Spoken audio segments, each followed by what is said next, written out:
Mr. George Harlow was a dedicated maintenance man at an old historic mansion, responsible for maintaining its beauty and ensuring its preservation. It began with a faint whisper that George heard while making his rounds late at night. "George, the house is alive," it said. He looked around, but the mansion was empty. He tried to ignore it, but the voice persisted, growing louder each night.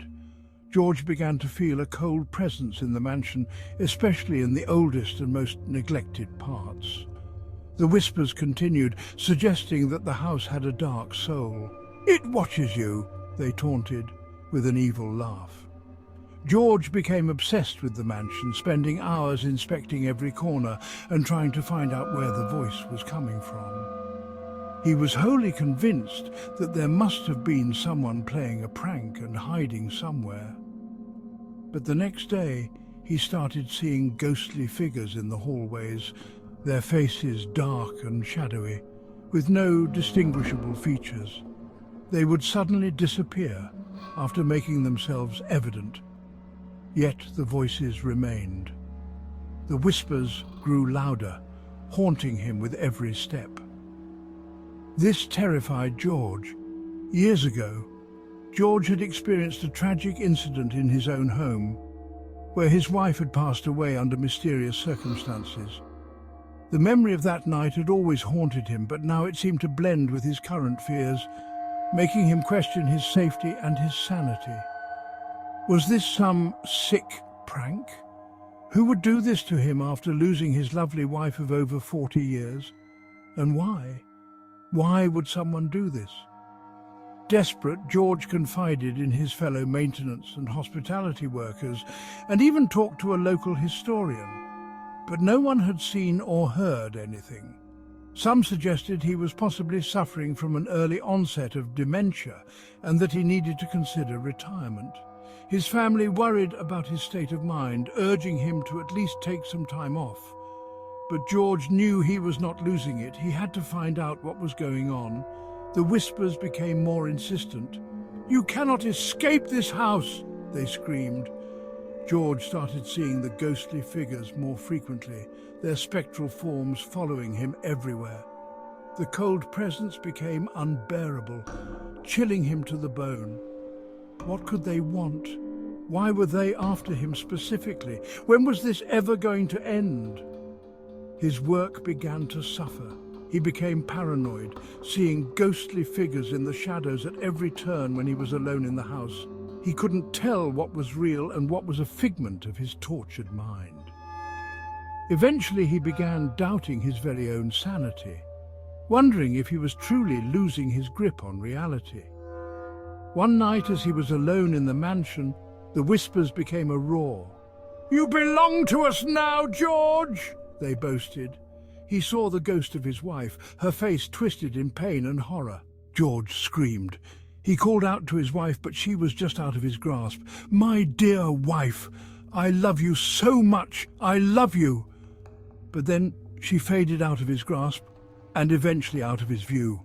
The voices became louder, taunting him and laughing, saying, "She is ours, George. You will never be with her again. She is ours." George ran out of the mansion, desperate to escape the voices. He ran to his car, tears streaming down his face.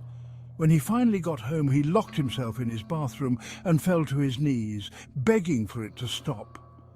But in the bathroom, the voices only echoed louder.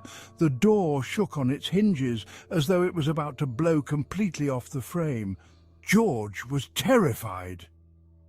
This went on for close to 20 minutes, but it felt like an eternity. Just as he was about to give in to despair, the voices began to fade. The door rattled less and less until all went silent. "You cannot escape us!" they roared as the voices faded. George grabbed his bathrobe and threw it over his head, slumping to the floor. His heart rate booming as his adrenaline rushed through his body. After about 10 minutes of absolute silence, he found the courage to slowly open the door to the bathroom. He looked around, and his entire bedroom looked like it had been rushed and torn apart by a pack of rabid wolves. What had happened that night? George was desperate. He wouldn't take any more of this. He realized in time that the mansion had a dark history, with several unexplained deaths among the staff, including one staff member being found hanging dead by a rope in one of the upstairs bedrooms only 4 years earlier. This was no secret. Everyone knew about the deaths. He wasn't alone in his fear. There was something evil lurking in the walls, something that fed on fear and suffering. But why? As George cornered other caretakers, demanding they tell him what they know, he learned that they had all experienced similar torment and it had gone on for years. But they kept it secret. This is why they acted like they didn't know what he was talking about when he asked them if they had heard the voices and seen the ghosts only a day or so earlier. They were petrified by it all and refused to acknowledge it. What was George ever to do? Being a widower after his wife's passing and realizing that he was not alone in his fears. No answers, no hope for relief. What was he to do? And what about you, dear listener? Have you ever heard whispers in the silence of an empty room? Have you ever felt a cold presence that chills you to the bone?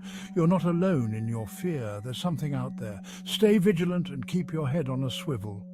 Beware. If you enjoyed this story, please subscribe and follow us for more.